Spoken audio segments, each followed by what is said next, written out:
The protagonist of the movie is a con artist named A. Zhen. At the beginning of the movie, he steals a historic statue from a well-secured museum. The statue has several superstitions attached to it, as people believe that whoever has owned it in the past has gone crazy in one way or the other. After successfully getting his hands on the said valuable, Zhen goes to meet his business partner, Brother He. He sells him other prehistoric things that he has collected in the museum, but keeps the statue to himself. Brother He's client, Adam, is furious that he didn't get the statue. Later at night, Zhen is trying to start his car when he notices that a car on the other side of the road is slipping downhill. As he tries to stop it, lightning strikes him and knocks him out. A flashback of his childhood shows us that when he was little, his principal had punished him for stealing money from his wallet, although it was a prank set by his friends. Zhen was humiliated in front of the entire school. That day, in a fit of rage, he had asked God to hit him with lightning if he had stolen the money. Back in the present, he wakes up in his bed. To his surprise, the veins on his arms have turned red and prominent. Zhen doesn't think much of it and opens the fridge. At first glance, he sees someone's face inside it, but when he looks again, it's gone. Similarly, after he pees, the toilet turns into a human and starts talking.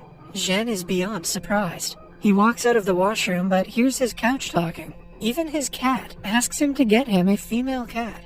Soon, all the objects in his room, including his TV, plants, decorations, and his thirsty cat, start to talk. Zhen quickly packs up the valuable statue and runs outside. He sees a man peeing in his car and scolds him, but the man turns out to be a stray dog.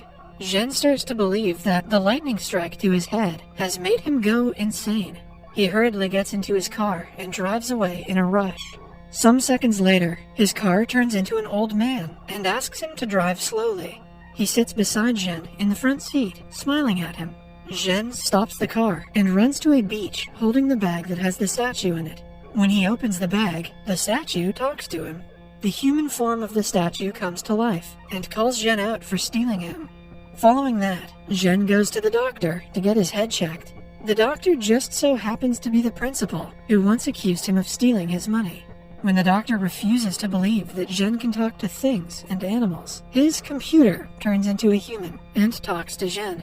Using the computer, Zhen tells the doctor about all the promiscuous movies that are saved on his hard drive.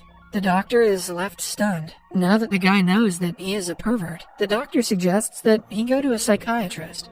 As Zhen is leaving the doctor's office, he bumps into his childhood crush and friend, Wang Kaomei. She recognizes him instantly, and the two chat for a short time. Zheng asks her about any disease that may cause people to talk to objects. Kaomei suggests bath salts. She only laughs at him and gives him her card. After the brief encounter, Zhen's mood has gotten exponentially better. He asks his car to talk to him, but it refuses. Some minutes later, it stops in the middle of the road. When Zhen goes out to check, the engine explodes, sending him flying to the ground. Somehow, the statue has landed safely on the road. The human form appears and tells Zhen that he should practice good virtue and return all the things he has stolen. Only then will the objects stop talking to him. A while later, the repairmen are called, and the car is taken to the garage. Zhen wants it to be repaired, but the mechanic says that replacing parts to such an old vehicle is not possible, so he should demolish it. After it is taken away, Zhen notices a red mask on the road. The mask talks to him and informs him of 4 robbers who are on their way to rob a jewelry shop. The scene shifts to a van, where the said robbers are driving to the said jewelry shop. One of them has lost his mask, so they kidnap a woman and use her tights as a mask. However, when they reach the shop, the police are already there, waiting for them. A few hours ago, Zhen was at the police station to inform the police about the robbers that the mask had told him about. The police inspector thought he was a freak at first, but when Zhen communicated with his office table, he believed him. That office table has probably seen some shit. After the robbers are caught, the police officer asks Zhen to call his next of kin, believing him to be a mentally ill person. He calls Kaomei to the police station, who makes the police officer understand that Zhen is not in his right mind. They then go to the beach, where Zhen tells her everything that has happened to him until then. Kaomei refuses to believe him, and predicts that he is suffering from schizophrenia. She says that she is ready to help him get back to his normal mental state. Zhen agrees to act like he is mentally ill, hoping it will give him a chance to get closer to Kaomei. Weird plan, bro. When she leaves, a lightning bolt strikes the park bench he was sitting on seconds ago. The bench's human form chases Zhen, accusing him of being the reason he was struck. At night, Zhen goes to put the statue back in the museum, hoping that it will make him go back to normal. The human form of the statue tells him that since he is doing this for his own good, it won't help him. Still, Zhen keeps the statue in the museum and leaves.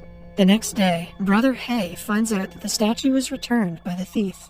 He is being pressured by his associates to get a hold of the statue as soon as possible because he has already accepted half of the money. Meanwhile, Kaomei holds a meeting with all the doctors of the hospital, including the former principal, to discuss Zhen's condition. The doctors, however, dismiss her concern, saying that Zhen is faking his illness to get closer to her, except for the former principal, who supports her view and allows her to help him. At night, Zhen goes to an old temple to return a book he had stolen. He sees a group of monks training, but they happen to be statues. The chief monk takes the book from him and praises Zhen for doing the right thing. The following day, Kaomei brings him to a field when it is about to rain. She makes him wear an antenna so the lightning bolt would strike him again and cure his illness. Or perhaps it will absolutely destroy him. However, the plan doesn't work because Zhen is too scared to be struck. On their way back home, Zhen thanks Kaomei for being nice to him when they were younger. It turns out that she was the only one who believed him when the principal accused him of stealing the money. They talk about a yellow umbrella that Kaomei used to carry everywhere. She claims that it was her late mother's only memory, but someone stole it a few years ago. She curses the person who stole it, not knowing that it was actually Zhen. When he reaches home, he tries to talk to the umbrella to apologize, but it refuses to talk to him. Following that, he brings out a painting from his stash of stolen stuff. The painting happens to be the Mona Lisa. To check the authenticity of it, he brings it to a museum and shows it to the artist, Adam. Adam is Brother He's customer, who has been pressuring him to steal the statue. He disguises his illegal business using the art gallery. To Zhen's surprise, Kaomei is also at the art gallery. He finds out that she is dating Adam and leaves right after. The next day, Zhen is in the hospital with Kaomei. She has brought a lie detecting machine, wanting to check if he is really telling her the truth. As they talk, she asks him if he had a crush on her when they were in school. Before Zhen can answer, someone interrupts them. A few hours later, Zhen goes to meet Adam again and finds him painting a nude picture of a girl. It is clear to him that Adam is cheating on Kaomei. Zhen cannot sleep that night. He contemplates if he should tell Kaomei the truth, but his houseplant advises him against ruining her relationship. Later that day, Kaomei takes Zhen on a hot air balloon ride to help him with his supposed fear of heights. She has also brought him a cake, remembering that it is his birthday. Zhen is overwhelmed by the gesture. However, his happiness doesn't last long, as on their way back, he hears her talk to Adam on the phone. Following that, Zhen goes to talk to Adam about the original Mona Lisa painting he owns, but Adam refuses to believe him. When he isn't looking, Zhen takes the opportunity to text all his flings on his phone. The next day, all the girls, including Kaomei, gather and beat Adam up for playing them. Later that day, she goes to a club with Zhen to get her mind off of her ex-boyfriend. They dance and drink the entire night.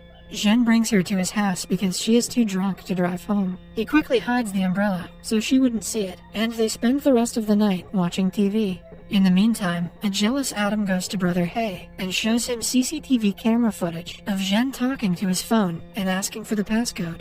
Adam has been keeping an eye on him for the past few days and has found out about his special power. However, Brother He doesn't believe him. Back at Zhen's home, his belongings start to urge him to tell Kaomei about the umbrella. He gets annoyed by them and goes to the dumping site to meet his old car. It is being demolished, so he wants to say his last goodbye. The man version of the car tells him that it used to deliberately break down when Zhen went on a heist because it is the only way the car could have stopped him from doing bad things. Zhen apologizes for being rude to him for all those years. They share an emotional goodbye as the man disappears into thin air and the car is demolished. Following the encounter, Zhen goes to meet Kaomei and tells her about his powers. He also hands her the yellow umbrella and apologizes for taking it. Kaomei asks him to talk to the umbrella and tell her what her mother's last words were. The umbrella refuses to talk, so Kaomei doesn't believe him. She storms off, furious at his lies. After returning home that day, Zhen looks at his arm and sees that the last line of the vein that was red has turned normal, meaning that all his debts are paid and he can no longer talk to things. He gets a call from Brother He, threatening him with Cao Mei's life and asking him to come to a warehouse. Zhen rushes there to find out that He wants him to talk to a locker that contains valuable weapons and find out its passcode.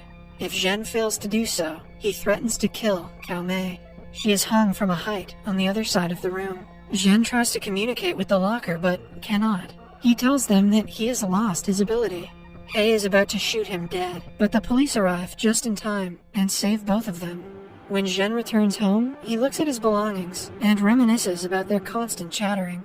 The movie ends as we see Cao Mei using her yellow umbrella to protect Zhen from the rain.